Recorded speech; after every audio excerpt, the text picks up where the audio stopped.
भाषा का उससे ज्यादा अपमान है जो प्रेम जी कर रहे हैं। बिल्कुल। और हम लोग तो तमिल के विरुद्ध नहीं, अंग्रेजी पढ़ने के भी विरुद्ध नहीं। आप अंग्रेजी पढ़िए, लेकिन अंग्रेजी को ये मान लेना कि अंग्रेजी पढ़ेगा तभी उसका समाज में ठीक है। सर इसको स्वीकार नहीं कर सकते। सर एक मिनट, लेकिन हम इस पूरी चर्चा को सिर्फ हिंदी तक अगर सीमित रख देंगे ना तो ये नाइंसाफी होगी और उस बयान को इंडोर्स करने जैसा होगा।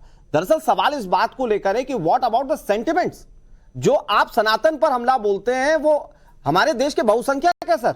जो आप हिंदी भाषा पर बोलते हैं वो हमारे देश के तकरीबन 55% आबादी वो हिंदी भाषा का इस्तेमाल करती है। तो आप इस तरह की बात करें। मैं आ रहा हूं जयराम भाई, मैं आ रहा हूं आपके पास एक बहुत छोटा सा सवाल लोकेश जी से, फिर उसके बाद मैं आपके पास आ रहा हूं। लोकेश भाई मुझे ये बताइए, देखिए नहीं प्रेम जी एक मिनट, मैं आ रहा हूं आपके पास, मुझे एक एक करके बोलने दीजिए। लोकेश भाई पहली बात तो ये कि आपने निंदा की और ये अच्छी बात है आपने निंदा की, और इसमें तो आपको कोई क्वेश्चन ही नहीं कर रहा है, कोई आपको गलत इंडोर्स भी नहीं कर रहा है।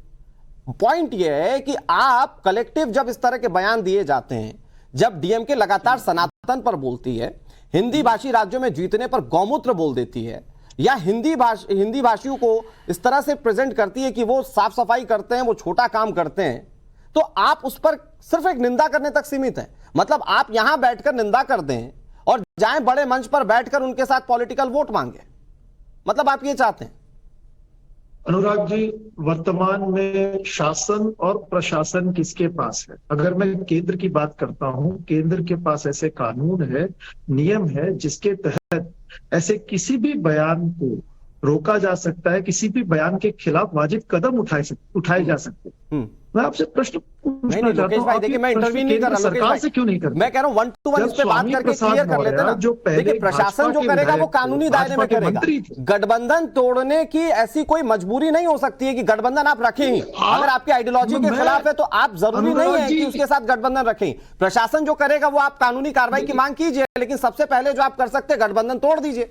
अगर आप विरोध में है तो तोड़ दीजिए गठबंधन। एक चीज नहीं, आप कभी भी सरकार से प्रश्न नहीं पूछते। मैं अभी जयराम विप्लव से सवाल पूछ रहा हूं।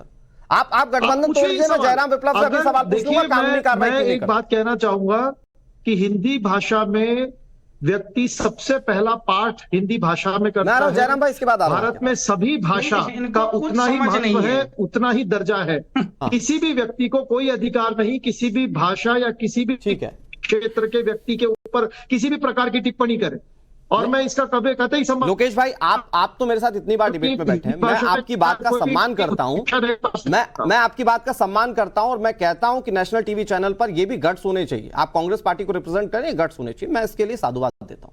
ठीक, अब आपने कही प्रशासन की बात, मैं वन लाइन के जवाब चाहूंगा, इसके जयराम विप्लव भी इंतजार कर रहे हैं। एक लाइन में, प्रशासन करेगा कानून के साथ करेगा ना सर। आपकी पार्टी का कोई कानून तो है नहीं, कोई मजबूरी तो है नहीं डीएमके के साथ बैठने की। आप गठबंधन तोड़ दीजिए, यहीं बैठ के बोल दीजिए, कम से कम आप बोल दीजिए कि हाँ मेरे हिसाब से तोड़ देना चाहिए। Section 8C representation of peoples act 1951 लगा दीजिए, 8 साल के लिए वो व्यक्ति डिस्क्वालिफाइड है इलेक्शन से। अरे व्यक्ति सर डीएमके में तो इतने सारे एक के बाद एक बाहर है सर, ऐसे बयान देने वालों की। एक व्यक्ति को बोलिएगा, वहां पर मुख्यमंत्री बोल रहा है, मुख्यमंत्री का बेटा बोल रहा है, उनका मंत्री ए राजा बोल रहा है, अभी ये सांसद साहब आ गए। प्रधानमंत्री भी अगर ऐसी बात करते हैं उनके खिलाफ कार्रवाई की जा सकती है। एक बार प्रतिवाद नहीं करेगी कानून। कांग्रेस पार्टी एक बार इसके विरोध में बोले कि नहीं ये राष्ट्रीय एकता के विरुद्ध है, सब काम कांग्रेस कर दे, भाजपा कर दे, सब काम उस पर बैन लगा दे, लेकिन कांग्रेस लोकेश भाई मैं फिर हो सकता है। लोकेश भाई आपने क्या किया? लोकेश भाई आपने पहले सवाल में क्या किया पता है आपको? आपने निंदा की और उसके बाद आपने घुमा दिया मनरेगा के लिए। इसलिए मैं बहुत पॉइंटेड सवाल आपसे पूछ रहा हूं। अरे वो प्रशासन करेगा जो करेगा ना साहब, आप तो कम से कम गट्स रखिए कि हाँ साहब कांग्रेस को अलग होना चाहिए गठबंधन से, बस इतना बोल दीजिए, मैं आगे बढ़ जाऊंगा। एक मुझे एक बात बताइए, भारत के अंदर कोई भी व्यक्ति गुनहगार है या नहीं ये कौन निर्धारित करता है? अरे तो आप ही तो निंदा कर रहे मतलब गलत तो बोला ना आपने, निंदा की तो गलत तो बोला ना सर, निर्धारित कर। अरे निंदा की तो गलत बोला होगा तब तो निंदा कर रहे हैं आप, और बार बार ऐसी गलतियां ऐसा गलत बोल रहे हैं तो आप अलग हो जाने की बात कर दीजिए। आप खुल के बोल दीजिए कि मैं कहता हूं कि कम से कम लोकेश जिंदाल ये मानते हैं कि कांग्रेस को ये इससे अलग हो जाना चाहिए, इस पार्टी से अलग हो जाना चाहिए डीएमके से। अनुराग जी, भारत देश के अंदर कौन व्यक्ति दोषी है या दोषी नहीं है ये कौन निर्धारित करता है?